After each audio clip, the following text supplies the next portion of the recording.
A lake is a river curled in sleep like a snake. Thomas Lovell Beddoes. Welcome to this week's episode of Warfare, Advancement, and Revisionism. My name is Preston Floyd, and as always, I'm your host. I'd like to thank everyone for joining me this week. I appreciate you. I know I took a week off, even though I didn't think I would, but just with the new year and Christmas and all that stuff, I was just a little bit lazy, so apologies for that. If you're a newcomer, welcome. I hope you enjoy, and I hope you'll take advantage of the backlog of episodes, and to all returning listeners, you guys know how much I appreciate you, at least I hope you do. And I would like to go ahead and shout out YouTube. We're almost up to 200 subscribers. I hope by the time the episode's out, or at some point tomorrow or Monday, or whenever you're listening to this, we'll have reached 200.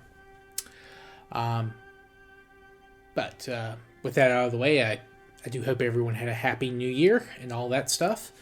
And I hope you're off to a very good 2025. Now, this week, we will kind of be finishing up our section covering Western Iran by talking about the Dalma culture. And we're going to start, probably finish a Central Asian culture that we touched on a couple of seasons ago, as well as last season too. But this is the Jeitun culture. And this, of course, covers the period during the period of... God, why can't I talk? You can tell I've taken a week off. This is going to cover the time period of 6 to 4000 BC, BCE, whichever you prefer. Before that, though, I did have someone ask a question about boule, which those are the larger clay balls that I talked about a couple of weeks ago. And someone asked why they used both the boule in addition to the clay tokens. And it's a very obvious question. I had it when I first read about them, and I feel dumb for not expanding on it and answering that question. But the boule tended to house several tokens that we talked about, the little smaller ones with the indentations. Of course, dried clay, we've talked about this before. It's useful for record keeping, but if you drop it, it can break or cause damage, especially to the symbols that might be impressed on it. And this is especially true for the smaller tokens. So what they would do is they use these larger, thicker balls to kind of store handfuls of the tokens as they were sturdier, and they would protect the smaller balls inside. Now, at later periods, the boule were stamped with official seals and devices to show that all the tokens inside were legitimate, not forgeries, which, if you think about it, was probably easy to do with the smaller tokens, because a lot of them, at least at the earlier periods, were hand designed. So, there wasn't a lot of kind of uniformity to all of them. I mean, they had the same general indentation to mean the same thing, but individuals, it's not machine made, so there's going to be differences between individuals making their own. But that would be true of people officially designated making them, and people making their own to pass off for extra rations or things like that. So that that always makes me think, what are the events that led to the practice evolving? Who was the first person to commit fraud with the tokens? And how much they managed to get away with? Was it just food? Did they do it for beer? Did they do it for some type of processed good or tools? Who knows? Anyway, the boule, would be handed over to officials in charge of the goods or whatever, and they would break them open, they would count, and then distribute the value of the tokens to the bearers. You have to remember that surplus grain needs to be stored, and since everyone was collecting it communally, they would store it communally. But not everyone would need to withdraw or use the same amount of grain at the same time. So, you're a father of four, you may need all your grain when it's available. Whereas if you're just a single individual, you may not need to draw out all the grain that you're entitled to at one time. And of course, this system continues to coexist with writing in many places for centuries after that. So it's just kind of a backup to the written record keeping. Now, we're going to go ahead and move along to the primary focus of this week's episode, and that is the Dalma culture. Now, the name comes from the type site where evidence of this material culture was first discovered. This is Dalma Tepe. And the name comes from the modern village of Dalma, which is near the southwestern shore of Lake Urmia. And I think I mentioned this when we were talking about etymology, but this is like the largest lake in Iran. That's like the 6th largest saltwater lake in the world. Now, I tried to find an etymological breakdown of Dalma, but I couldn't find like a definitive answer. There's a couple of options. There's a very simple Arabic translation, which there is an Arabic word for. It is just Dalma or Zalma, depending, I guess, on your dialect of Arabic. But of course, the primary languages of Persia, it was Persia when the site was first excavated. It's Iran now. But of course, Arabic is not the primary language spoken in Persia or Iran. So that doesn't really make too much of a sense. But in Arabic, Dalma means darkness. So it could mean something like the dark hill. But the other option, and the one I think is probably far more likely, is that it could be related to a Turkish word like dalmak, which is like to fall or collapse, usually in relation to sleep, like you just fell asleep or collapsed in exhaustion to sleep. Now, the region that Dalma Tepe is in is fairly diverse. There are Armenians, Assyrians, Kurds, I think even some Sephardic Jews, as well as Azerbaijani, and other ethnic groups as well live in the region. And while, I couldn't find any firm numbers, it looks like the Azerbaijani are the largest ethnic group in the area. And the Azerbaijani speak Azeri, which is a variety of Turkic, so it could have come from that. So it could be something like the Sleeping Hill, or the Fallen Hill, or something like that. Now, Dalma and another initial site, Hasanlu Tepe, were first excavated in 1961. Now, since then, I think around a dozen or so sites have been identified. Some as far south as the northern Zagros Mountains, though these appear to be a little bit later. Also, the new excavations have taken place at the initial couple of sites as recently as 2021, so there was like a 60-year gap in between excavations. But it is nice to see that they are starting to reinvestigate the area with newer, more advanced techniques, technology, all that kind of stuff. Now, the sites, again, around Lake Urmia are the earliest, and they were first founded around 5000 BC. Now, this culture is firmly within the pottery and Neolithic from the very outset. As soon as the site is founded, they're making pottery. And it's simple at first, but it is well made.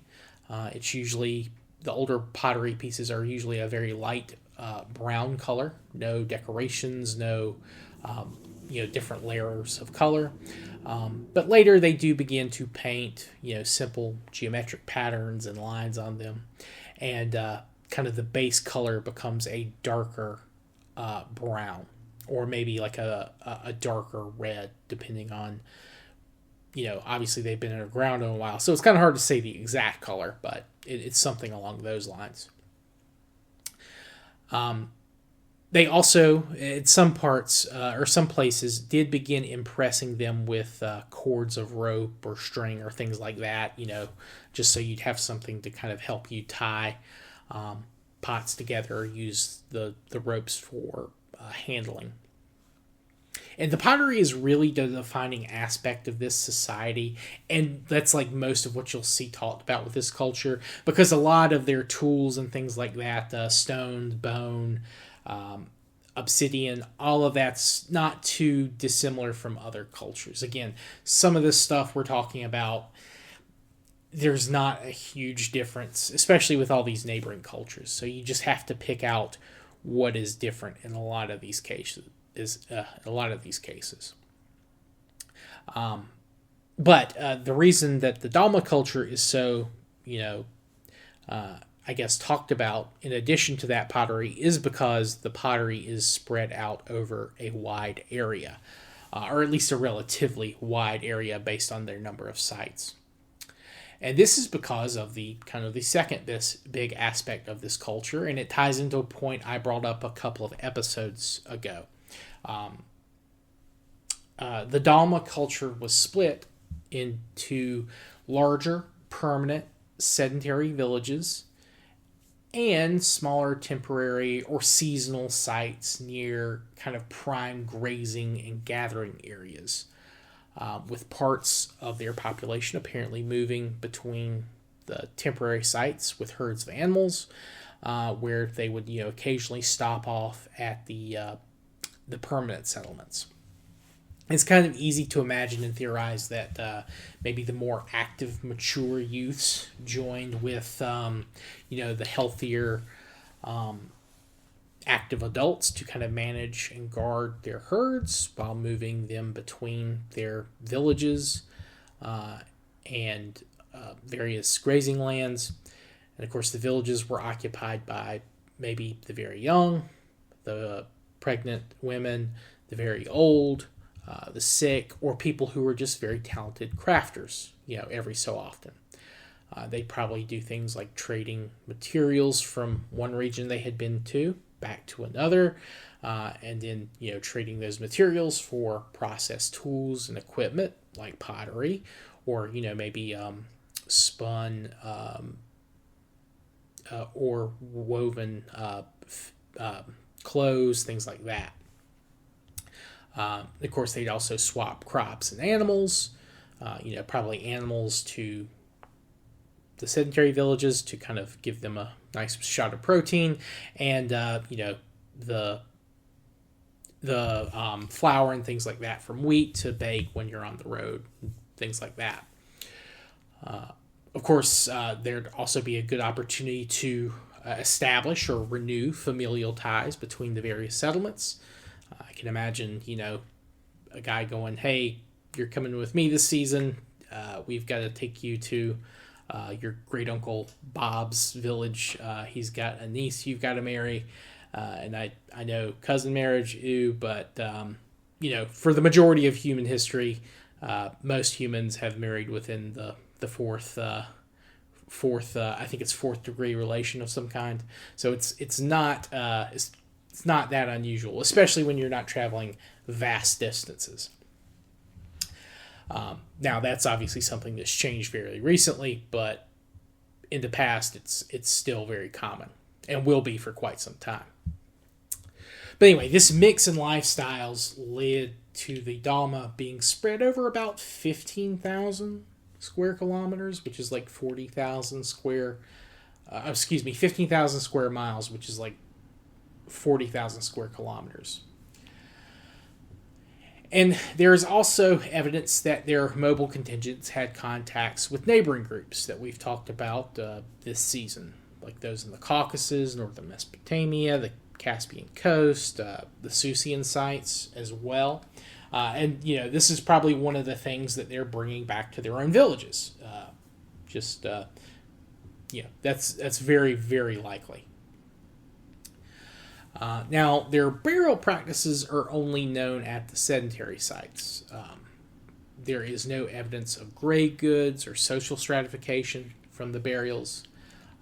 In fact, I don't think they found adults or kids even really buried in the sites themselves. I think the expectation is that they were probably buried on the outskirts of their villages. Maybe even possibly they were cremated. We don't really know. However, we have found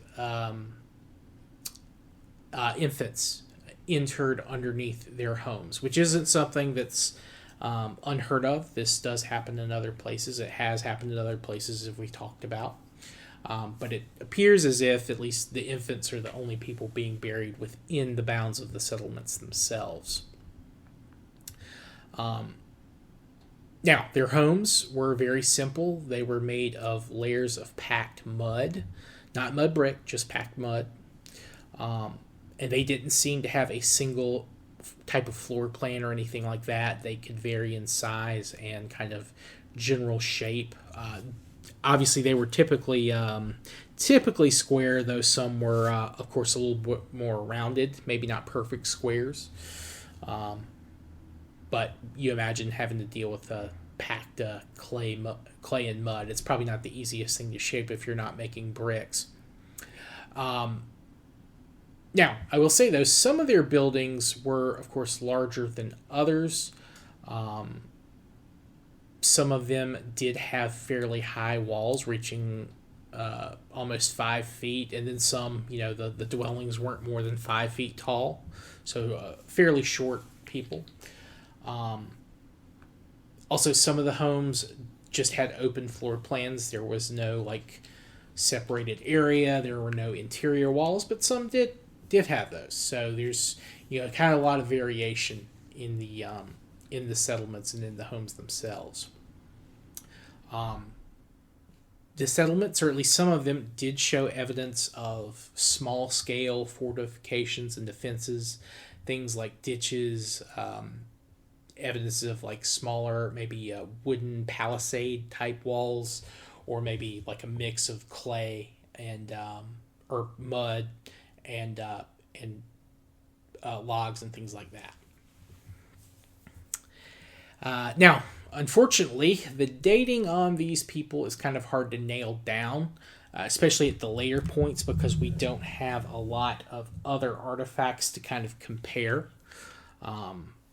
Sometimes you can tell, okay, well, they have pottery from this period, who we can absolutely date, especially, like I said, again, dating in the Mesopotamian region is a lot easier because everything is very clearly layered because of the floods and all that kind of stuff. We can kind of guess fairly easily when certain things are done in those regions. Other regions don't have that, so it's kind of a context clues based situation. So the end of the Dalma period isn't quite as well known. It's a little bit debated, but generally they are thought to have maintained this kind of lifestyle / cultural cohesion until around sometime between 4200 and 4000 BC. After that, something causes a breakdown in the connection between the various sites. Maybe the areas couldn't support the pastoralist population anymore, and they left for greener pastures. Sorry about that pun. That was not planned.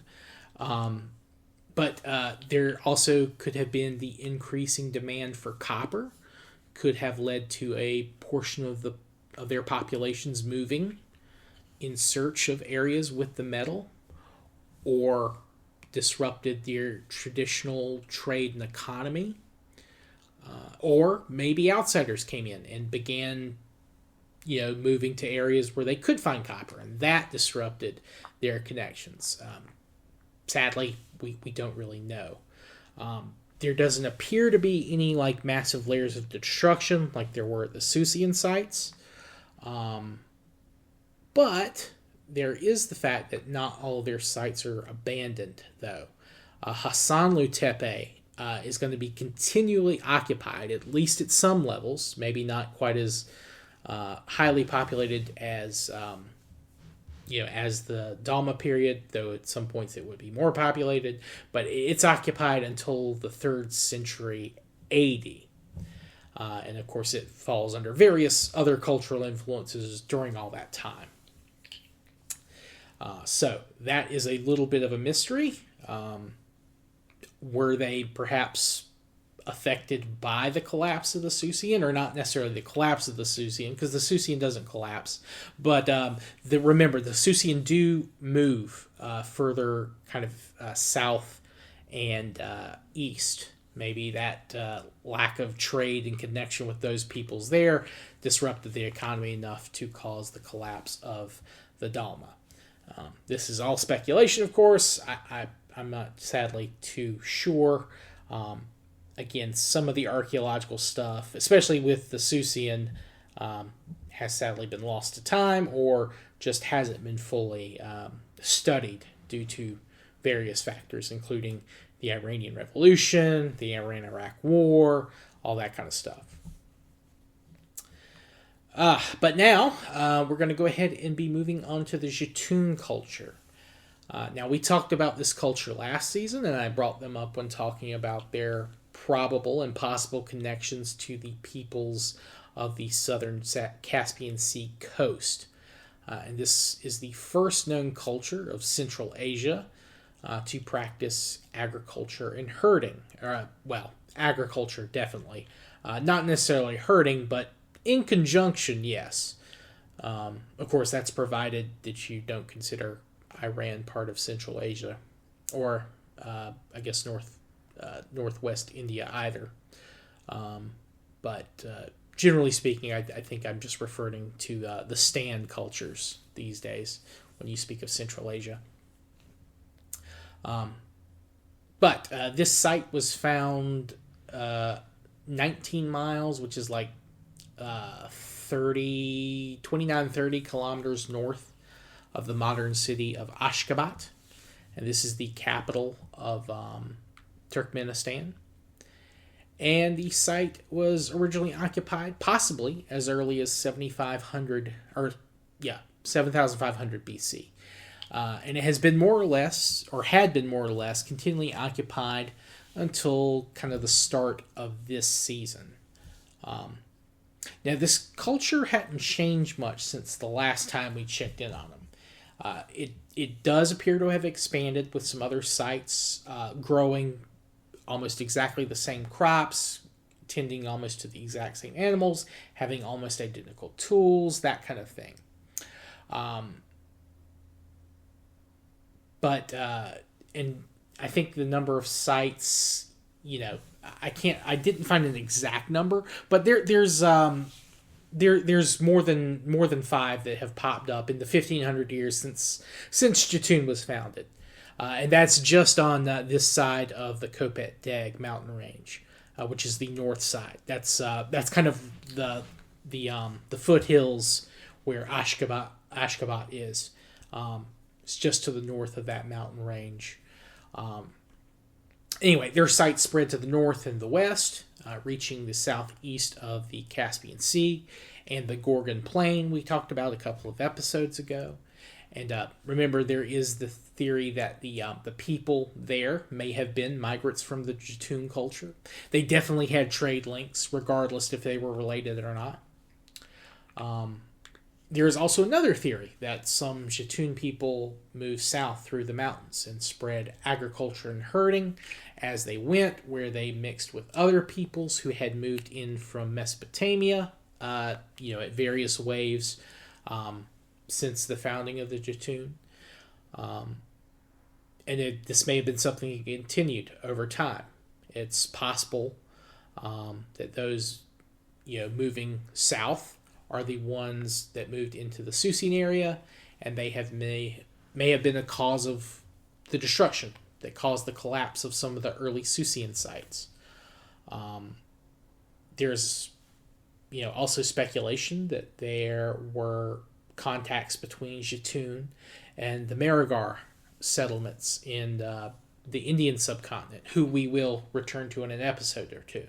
And remember, because these two sites were founded fairly early in the Neolithic. So it wouldn't surprise me at all that there would be contacts. Now, this is, of course, just speculation, brought about me just because of time frame and just the nature of humanity and how we've seen other groups do travel. Now, it wouldn't be an easy journey, but it'd certainly be possible. Other people make the connection because there are similarities in a couple of different types of artifacts. Not all of them, but a few of them. So I wouldn't be surprised if one day we found a whole cache of items, from Marigar in this region, at one of the various Jeitun sites or the sites associated with the Jeitun culture. But yeah, so Jeitun is kind of carried on as it always has during this very long period. However, there is one big change that's kind of going on at the site itself, and that is the uniformity of the site. Early on, the homes are all fairly similar, same size, but same general size, same layout, but they're very simple, mud huts, and then I think with some evidence of wood being used as well. However, these homes have become more advanced as time goes on. They keep the same layout. In fact, the homes are very, very close in size and shape. They're all rectangular. They all have fireplaces on one of the sides. That's not uniform. That's probably something due with spacing. But they also had little kind of almost yards, essentially, is what I'd probably refer to them as. They were probably used to house or store things. Maybe store some animals, maybe house some material for whatever. But there are around 30 or so homes of this size at Jeitun around, I think, as late as 5000 BC, give or take a century or two. And the floors were covered with a lime plaster, so they have figured out how to make lime.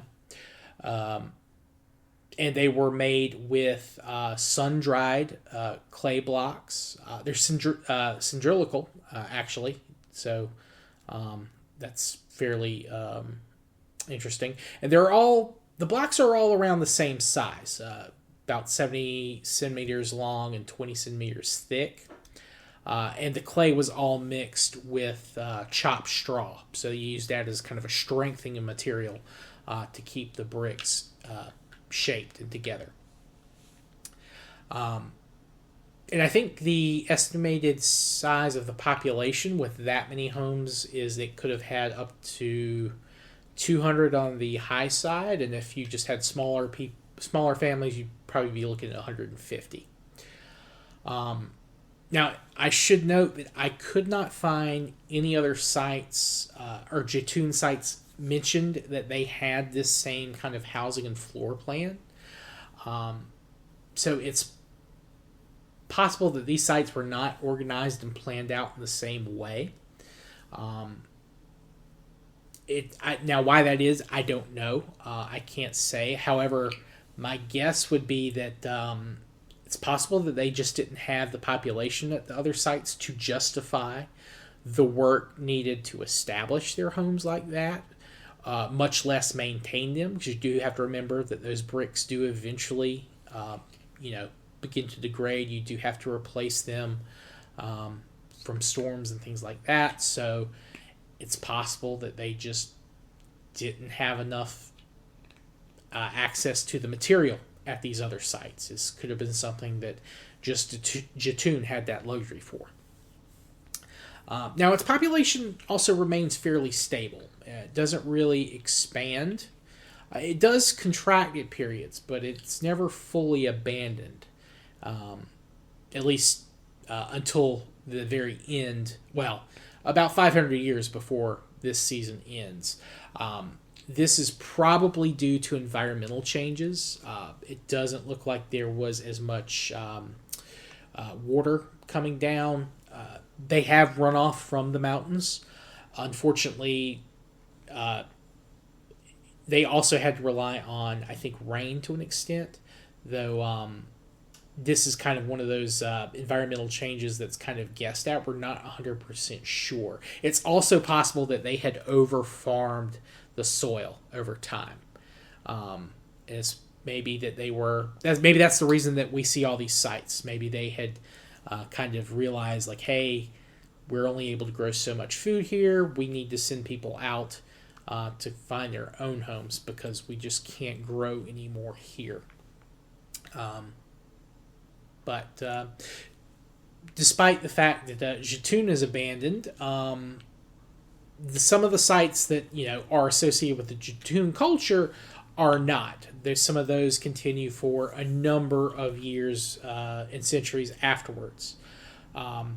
Some will be abandoned at around the same time. Some continue on. But there are other sites that are being founded around the end of Jeitun, around 4,500. Whether or not these were Jeitun refugees or if these were new peoples coming down from the north in the Eurasian steppe or coming from the east in the Indian subcontinent or from the north, peoples coming from the Iranian plateau, this is debated. Sadly, I don't know of any DNA evidence that kind of gives an answer one way or the other. None of that would be definitive, of course, because it would be a very small population size to sample from, but unfortunately it's entirely speculative. However, one of these sites that is founded around 4,500 is going to be very important next season, as it will be a major center of copper working in Central Asia. And it's kind of going to have a very large impact on a lot of metalwork in the region for quite a while. Whether people know that or not, in terms of like the people working the metal, but a lot of the techniques, the designs, they'll be influential in later people's works. And this is the site of Anau.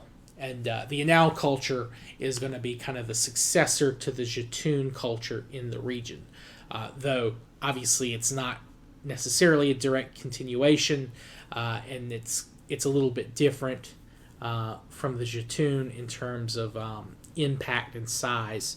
But it is important in the history of the region. And that's going to be one of the focuses on this area of the world again next season. Because copper, I don't think copper use gets here just yet. It is coming up from Persia, Iran, but it's not there just yet. But Anau is in a good spot to take advantage of this new technology, and they're able to kind of develop mastery of the metal. And that's going to have an impact for a number of places and peoples going forward. But yeah, so that's kind of what I have for this part of the world for this season. We're going to be moving on to some other Central Asian places, and of course we'll also be checking back in with Marigar and the Indian subcontinent, and then we'll be going to Southeast Asia after that. But there will be a few episodes, of course, before we get to Southeast Asia. Like I said, we're going to be talking about the Indian subcontinent, some other places in Central Asia, and then we'll be going from there. One big thing I did forget to mention about Anau, the domesticated pig. I forget the name, the scientific name, and I'll remember to look this up. But it shows up at Anau as soon as it is founded. Now, the pig is domesticated in Southeast Asia initially, so it spreads very quickly through kind of the northern part of the Indian subcontinent, and the fact that there's no evidence of pre-domesticated versions of the pig prior to this period means that Anau is maybe founded by people who bring pigs to the region, or at the very least they know people who have pigs, and they get pigs from them, and these are fully domesticated versions of the animal. So this is evidence of pig domestication in this region, and it's very possible that the pig will spread out from this area to the places further west in the Iranian Plateau in the Middle East. At least that's one area it could come from. But that's stuff we'll talk about, of course, in the future as well. But yeah, so I think that's what I have for you guys this week. Thank you all for joining me. I hope you've enjoyed the episode. If you guys have any questions or comments or constructive criticism, please feel free to let me know. I will be back next week with our regularly scheduled episode. We're going to be back to normal for the foreseeable future. But yeah, I hope you guys have missed me as much as I've missed doing the show, or at least half as much. Please like, subscribe, all that kind of good stuff. You can, again, contact me at waradrevpod@gmail.com. You can direct message me on X/Twitter. You can go by the YouTube channel, comment on the videos there. I do respond to comments fairly regularly. So, of course, if you comment in a newer video, I'm more likely to see it sooner. But you're welcome to comment on the old stuff, too. I'm also streaming regularly on YouTube. That's where I've picked up a number of subscribers the last couple of weeks. So you're welcome to drop in, say hi there. You can't post links or sources or anything like that in YouTube. YouTube does not allow you to do that. But you can at least, say, hey, you should check this out, and I can look at it there. So thank you all for joining me again, and I hope you have a good rest of your day / week from whenever you're listening to this. You all, please take care, and I'll see you all next time. Peace.